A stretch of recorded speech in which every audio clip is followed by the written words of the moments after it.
Atokamnya fofo. Owo bo ho anyi mele ya. Dogale ya otun si we dogale ya. Anya ekwo gam na lol yo. Nwoke.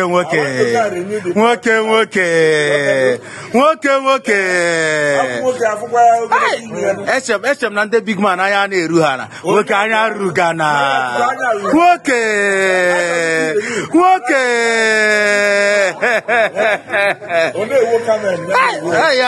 Onye na-ewe ya webe anya chọrọ ịma.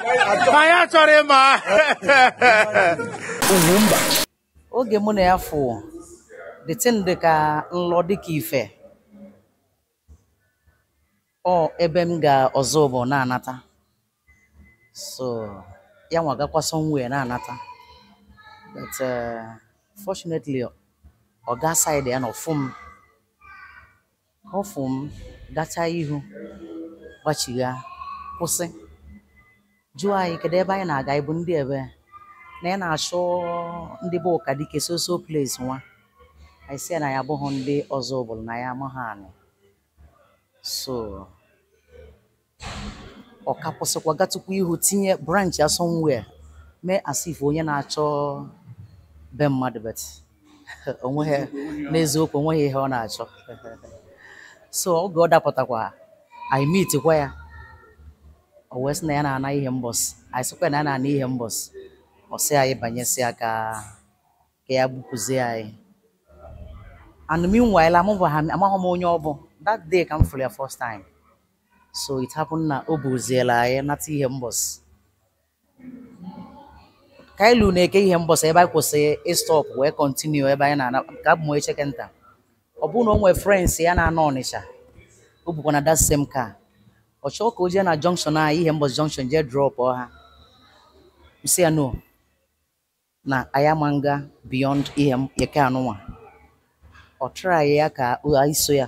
M sị ya no na ọ da agba na ndị be anyị adịghị n'anya. So drop zi anyị ebe ahụ anyị naba. After few days ọ ka na-achọghalịkwa m ebe ọbụla m kwụsị ma ebe a na-eti mmọnwụ ọfụ ha na m ọ na-achọ means o eji nweta m. Nwanne ya nwaanyị ahụ ya na ya yi nyanwa bụ onye ya abịakwute m bet mfụ ha na ka ọ na-abịa disappear just like play to a gosi wee bido. Atokamnya fofo. Owo bo ho anyi mele ya dogale ya otun si we dogale ya. So n'ihe ndị a ka o nnechara. O sedum ka ime enyi. The next thing bụ ịkpọrọ ndị be ha mmadụ n'one bịa na be anyị. Na ya chọọ sorry first time ọ kpọ enyi ya nwoke bịa. So ọ bịa mụ na ya kenecha mụ bịa dupu ya nsị ya na onye bu moto na-adị edupu ya edupu. So ọ sị m na ya chọọ ka mụ na ya kpa. M sị ya onwe ihe ọ bụla onye kwunya kwube ya here. So ọ try ya ka sị ya nyakpa okwu afọ onwe ọ bụrụ nke mma asị ya that time ka m saa ya ọ bụrụ na nke mma asị ka m chetụ ka m chee.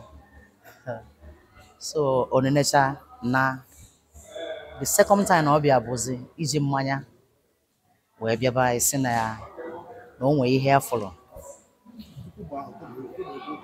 Ọkpọghị ihe okwu afa. So na ọzọ bịazi bụ na o nwee ihe ọfụ. And ka ọ na-abịazi that second time onye bụzi my father maka my father was late. Onye bụzi nna m my uncle ọfụ ya somewhere ka ọ na-aga somewhere ọ kpọchigha ya azụ na a na-eje na be ya. So ọkpọrọzie bịa na nke anyị ubezie na ya bịara ịnụ anụ just otu a ka o si bido.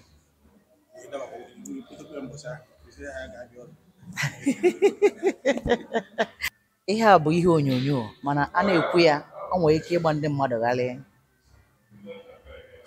Since 1999 mụ na di m bibe.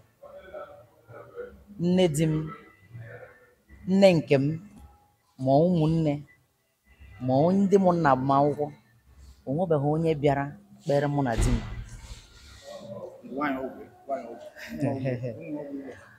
Ọgwụ ya bụ na a sị na ọ na-abụ ogeli mara obi di ya asị na ọ gwọrọ ọgwụ.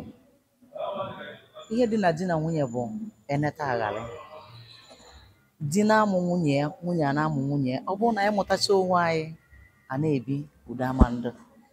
Ọ bụghị na onwe ha ka anyị esi nọkọta esemokwu adị, mana anyị ghọta onwe anyị emezikwa ya n'etiti anyị na-abụ.